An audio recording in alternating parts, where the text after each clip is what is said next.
So hello everyone, সবাইকে শুভ সকাল and welcome you all back to the FIFA World Cup 2026 team preview series. এবং আজকে আমি যে দলটাকে নিয়ে প্রিভিউ করব, এই দলটা একবার বিশ্ব চ্যাম্পিয়ন হয়েছে এবং একটা সময় এই দলটা ইউরোপ ডমিনেট করেছিল because they had a strong squad compare to what they have right now. এবং এই দলটাকে সেটা আপনার অনুমান এতক্ষণ নিশ্চয়ই করে ফেলেছেন, যেহেতু আমি বলেছি যে একবার বিশ্ব চ্যাম্পিয়ন হয়েছে। এখন অনেকে বলবে ইংল্যান্ড, দিস ইংল্যান্ডকে অনেক প্রিভিউ করে ফেলেছি এর আগে। এবং যে দলটাকে নিয়ে প্রিভিউ করবো, আচ্ছা আপনাকে আমি উত্তরটা বলে দিই। অ্যাকচুয়ালি যে দলটাকে নিয়ে প্রিভিউ করবো আজকে, সেই দলটা হচ্ছে স্পেন। এবং স্পেন কিন্তু একবারই ওয়ার্ল্ড চ্যাম্পিয়ন হয়েছিল 2010 সালে, যখন তারা ফাইনালে নেদারল্যান্ডসকে 1-0 গোলে হারিয়েছিল।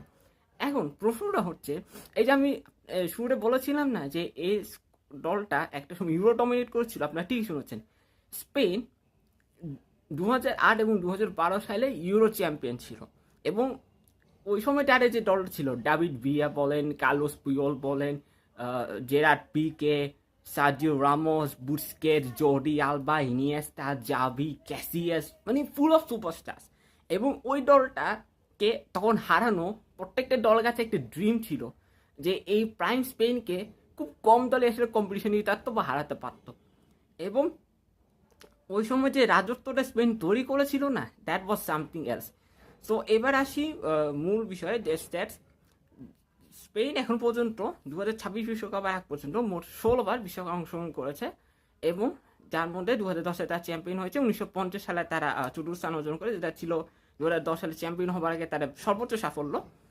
একবার চ্যাম্পিয়ন হয়েছে তারা, 9বার দ্বিতীয় রাউন্ডে খেলেছে, আর 6বার গ্রুপ পর্বতে তারা বাদ পড়েছে। এবং স্পেন এখন যে ম্যাথডে ফুটবলটা খেলে, সেটা হচ্ছে পজিশন ধরে রেখে অ্যাটাক করা, মানে টিকি টাকা। এই টিকি টাকা স্টাইল কিন্তু আজকে একদিনের থেকে না, 1 বছর 2 বছর থেকে না, এটা আজকে অনেক বছর ধরে চলছে। যে তার টিকি টাকা স্টাইলটা অনেক বছর ধরে চলছে। এবং এই কারণে কিন্তু স্পেন অনেক ম্যাচ হেরেছেও। আপনি যদি সবসময় পজিশন ধরে গিয়ে অ্যাটাক করার চেষ্টা করেন, প্রতিপক্ষ বুঝে যাবে আপনার সমস্যাটা কোথায়। তারা কিন্তু ওইভাবে করে প্ল্যানিং করে ট্যাকটিক্স নিয়ে তারপর মাঠে নামবে। এখন স্পেনে যিনি কোচ আছেন, তিনি নিশ্চয়ই প্রবলেমগুলো সর্ট আউট করবেন, বিকজ ওয়ার্ল্ড কাপ আর বেশি টাইম, জাস্ট 3-4 মাসের মতো বাকি অলমোস্ট ধরেন। সো টাইম তেমন একটা নাই। সো যেহেতু টাইম কম, প্লাস এখন আপনার ওয়ার্ল্ডে বিভিন্ন লিগগুলো চলতেছে, চ্যাম্পিয়ন্স লিগ তো আছে, সো একটা ব্রিটিশ ক্যাজুয়াল, যেহেতু একটা ব্যস্ত শুরুই যাচ্ছে এখন।